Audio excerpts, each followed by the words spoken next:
What's poppin', Celtics Nation? Welcome back to the Vitamin C's. As usual, I'm your boy Adam Taylor. This is my home's like Tim Shields.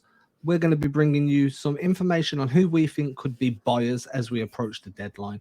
Buyers who would be interested in what the Celtics would be selling, which, let's be honest, would be not great, to be honest. It's like going to a used car lot. I'm getting sold something by someone named Big Sell. And now, what I'm going to say is before we get started, if you're wondering why you should listen to us, I'm wondering why you should listen to us too. I don't really have an answer for you. Tim is over with CLNS Media doing his thing. If you want to find more of what I do, you can find me over at CelticsBlog.com, part of SB Nation, over at Heavy.com, over at OddsChecker US, and just putting out a bunch more NBA and Celtics related content here, there, and everywhere. The premise of today is I have no idea who Tim's listed as buyers. I've let Tim just kind of run wild with this because he's the guy that lives for the trade deadline, lives for trade times. So I've kind of just been like, yo, you do you, and then I'll just give you my opinions. So who's the first team that you have listed as a buyer today, dude? I think a perfect example of it was the Cleveland Cavaliers.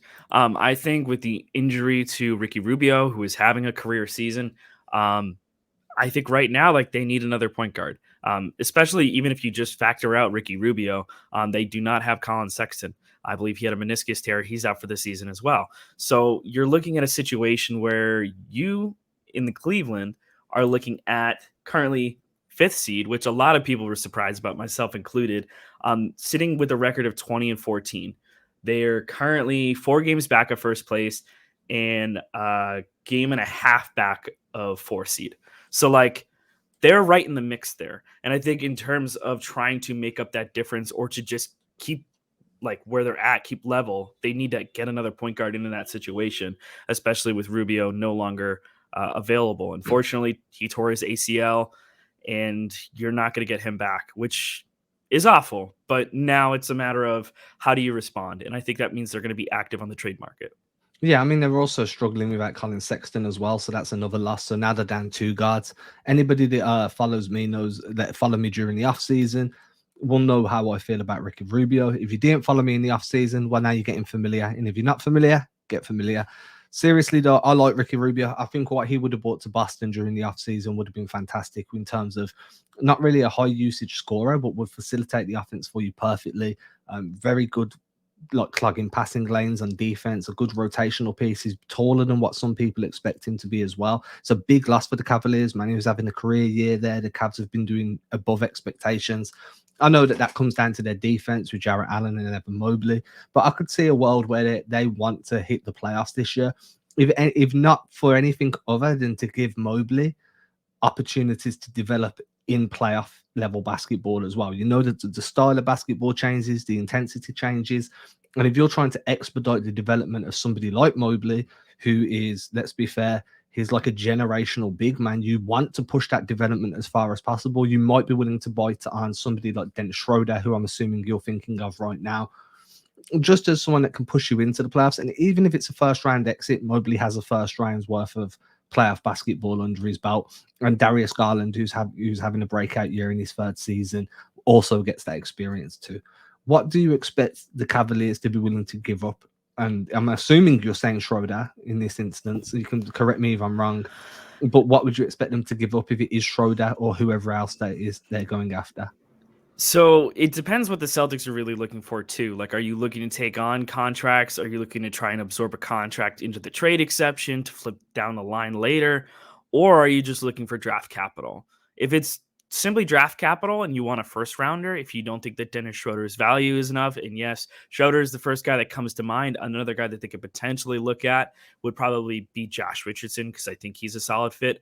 From a Celtics perspective, I'm not ready to give up Richardson just yet, and you have him for another year of team control. So maybe you want to just hold off and see maybe if there's going to be a better offer down the line, or maybe you cobble them together in another deal. However, I think the Celtics need to move on from Dennis Schroder, and it makes a lot of sense that you send him to a team that's going to need a point guard. In terms of what you could get back, I mean, looking at Cleveland's roster, I don't know how much they're going to want to give up. If I'm being honest with you here right now, I don't think you should take anyone back. I think you open that roster spot up for when waivers come. I think the other important thing as well is by moving on from Schroder, you're opening up development time for Pritchard. Now I know everybody's like, "Oh, Pritchard's last 2 games, he's sucked. He's been, he's really struggled to hit the free." The dude went from playing 9 minutes a game to playing 30 minutes a game, and there was no in between. There was no ramp up, and I'm saying 9 because that was his average over his first 23 was 9.3 minutes per game. And now he's playing 30, 34 minutes per game. And of course, you're going to struggle on after 3 or 4 of those contests when your legs are dead and you haven't had to, like, these are the most minutes he's ever played in the NBA. It's going to take time for that adjustment.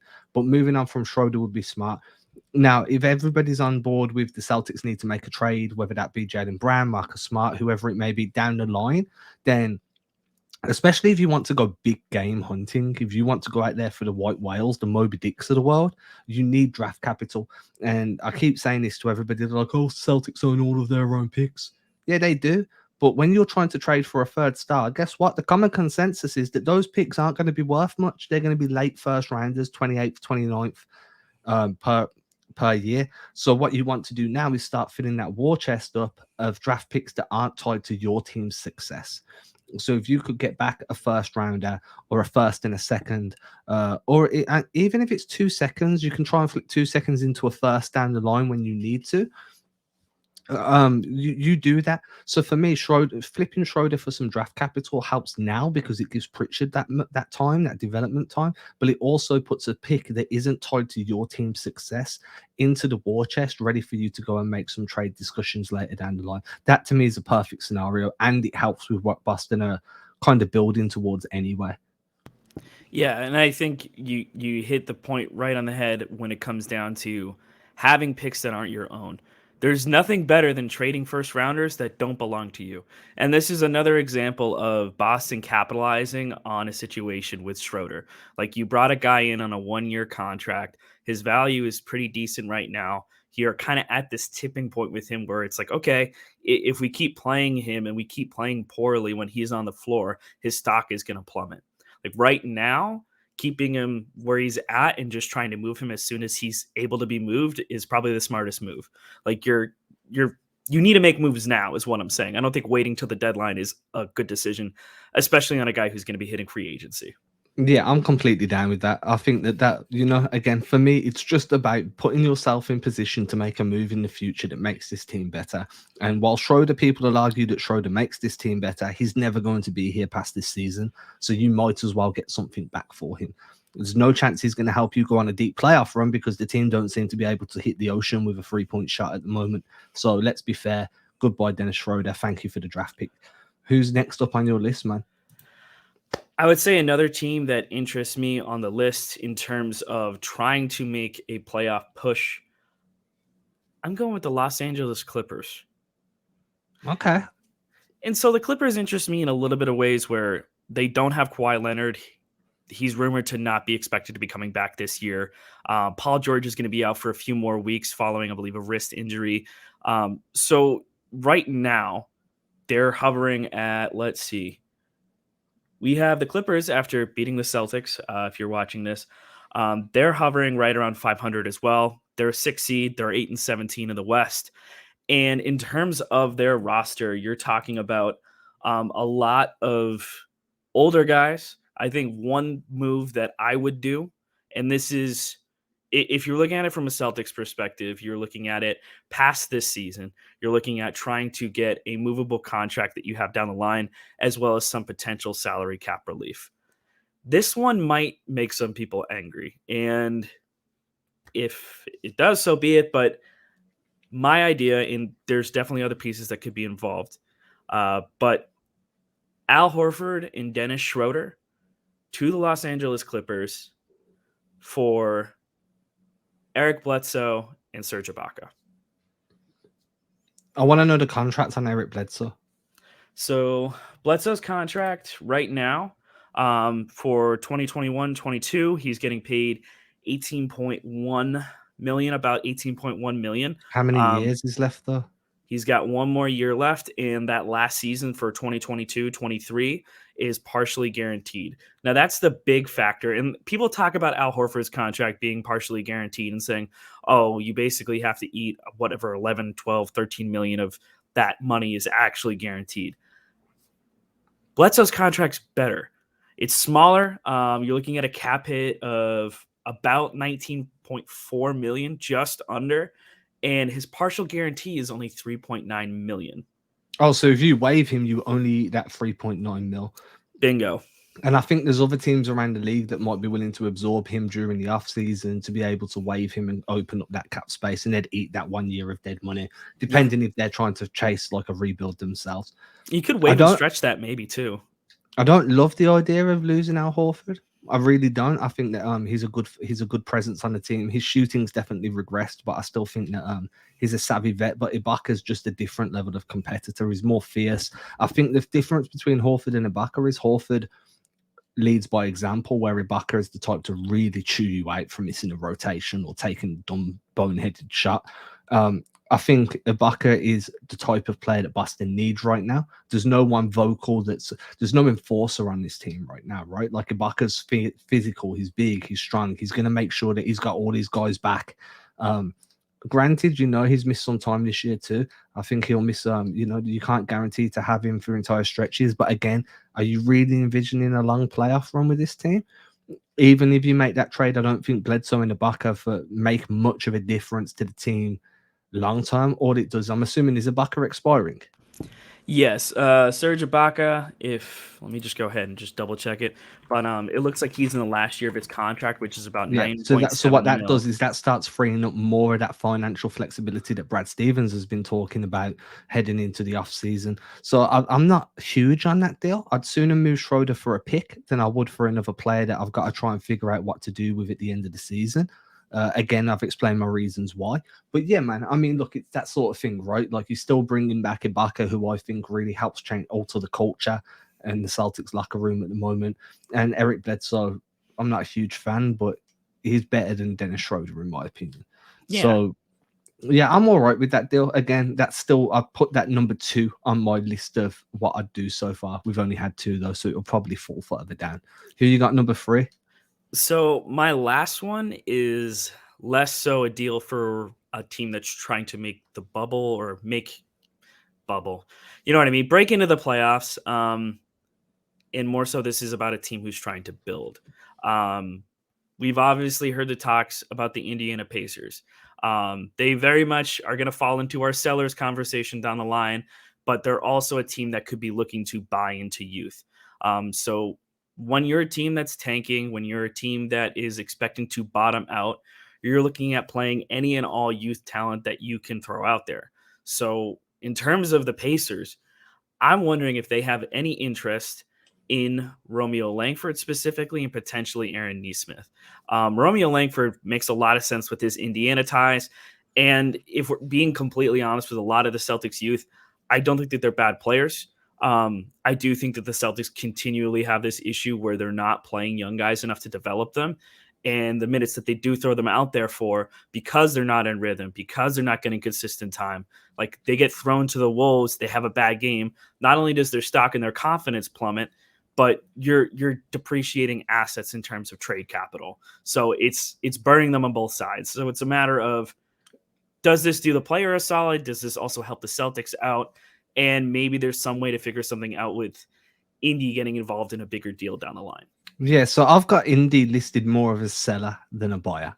I don't like, for me, a buyer is somebody that's trying to bring in guys for specific reasons. Like Indy are trying to sell off from some of their guys. They've already came out in the media and said, like, hey, pretty much everyone on this roster is available for the right price. We don't care who it is, but they're available.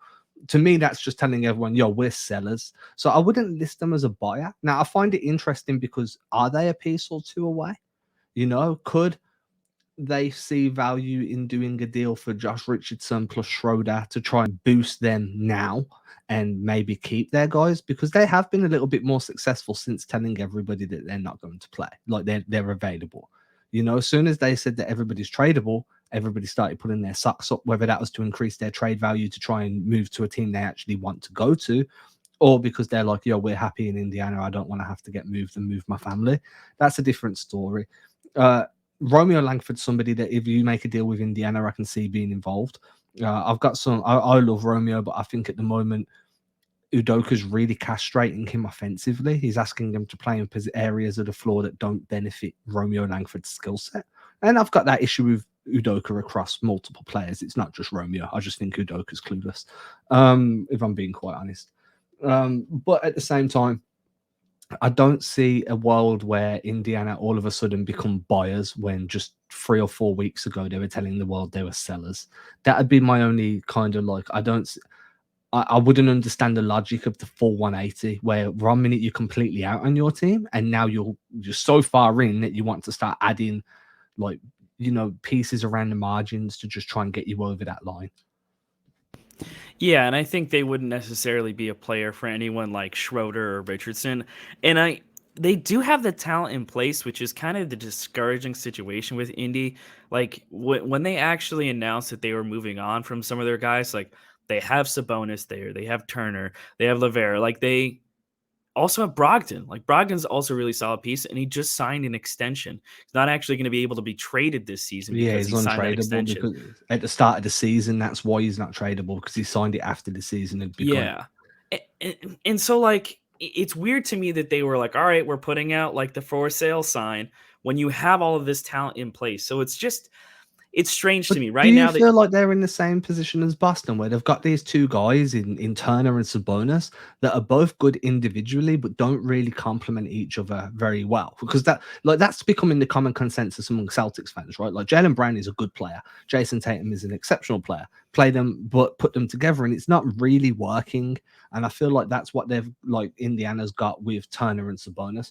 Now, do I think Sabonis would work well on Boston? In Boston? Yes, I do. Do I think he's worth trading Jaylen Brown? I'm not 100% sure.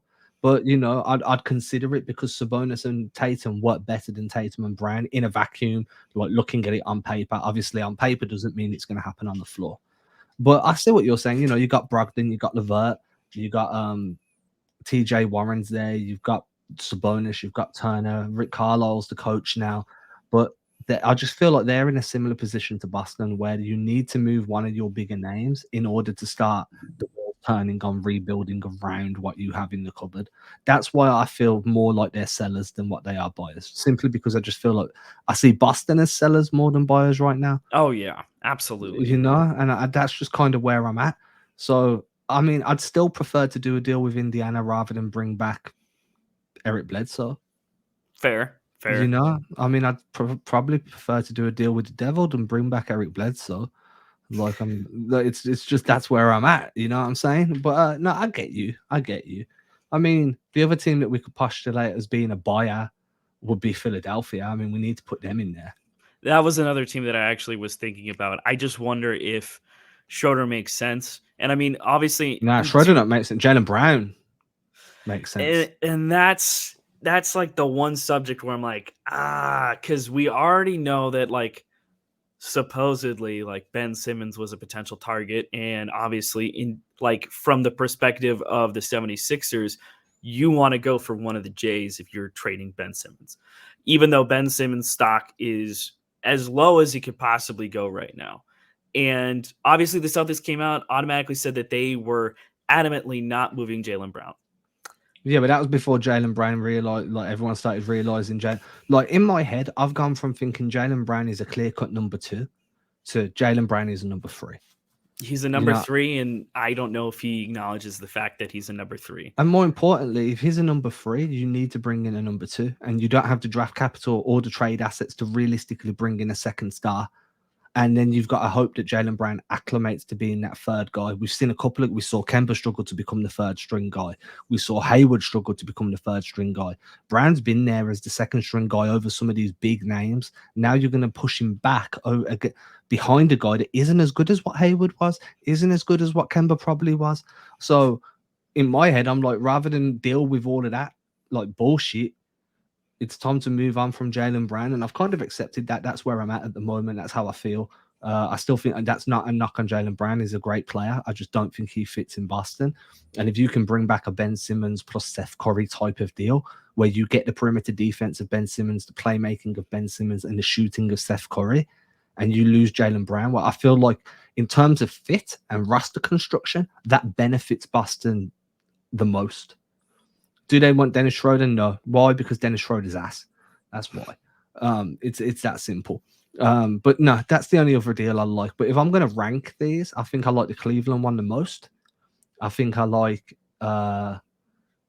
figuring something out with Indiana next, then the Jaylen Brown for Ben Simmons, and then all the way down at the bottom the Clippers deal. Where would you rank them, 1 through 4? I would probably say one would definitely be Cleveland, or basically insert random team that will take Dennis Schroder on and give For us draft draft pick, capital back. yeah. Because again, like you're shedding salary, you're shedding a guy that you're not going to re-sign. So anything involving getting more draft capital that you can flip down the line gives a lot of financial flexibility as well as asset flexibility. Two, I'm probably considering that Philadelphia deal. I think more pieces would be involved, and obviously that'll be a conversation when we come to sellers. But that's something I would consider. Indiana, I would probably consider 3, just because I think Indiana has some nice pieces there. I don't know if there is a chance for you to try and capitalize on the dysfunction there, but either way, I think like there needs to be consolidation of the roster, and I think a team that's clearly in the tank and clearly rebuilding is going to be willing to take on multiple young guys contracts and send you back something that's going to be more use of you now, adding in a rotational piece that's going to actually be a net positive for this team, especially after that terrible, terrible shooting display. So, and what do we have? I think Clippers also probably bottom 5, only because I don't think that the Clippers would do that deal as much as like there are some positives for Boston. I just don't know if the Clippers would take that dice roll. I think it gives them more creation with Al Horford. He has a different skill set than Serge Ibaka. Serge Ibaka, I think, is on the downside, and also he's going to be a free agent. So I guess the big question there is like, does Al Horford give you more than Serge Ibaka and Eric Bledsoe are going to give you? Yeah, he does. And extend your window. And like, because you do have Kawhi Leonard coming off a very serious injury. Does a facilitator like Horford working from the inside, working as kind of like an offensive fulcrum from the post, does like that benefit you more? And he also spreads the floor a little bit. So what was the other deal we talked about too? That was it. So it was the Indiana, the Cleveland, the Philly, and the Clippers. So that wraps us up. Yeah. Awesome. So if anybody's enjoyed watching this, I recommend you hit that subscribe button. Press it. It says subscribe. You can't miss it. Please. And then there's a thumbs up button. Hit the thumbs up button. You can follow us on social media. You can follow us on YouTube. You can follow us on Instagram, Twitter, Facebook. And we will be back later this week. I think Saturday. We're doing Saturday, right? So we'll be back Saturday when we're looking at teams that are sellers. Until then, namaste.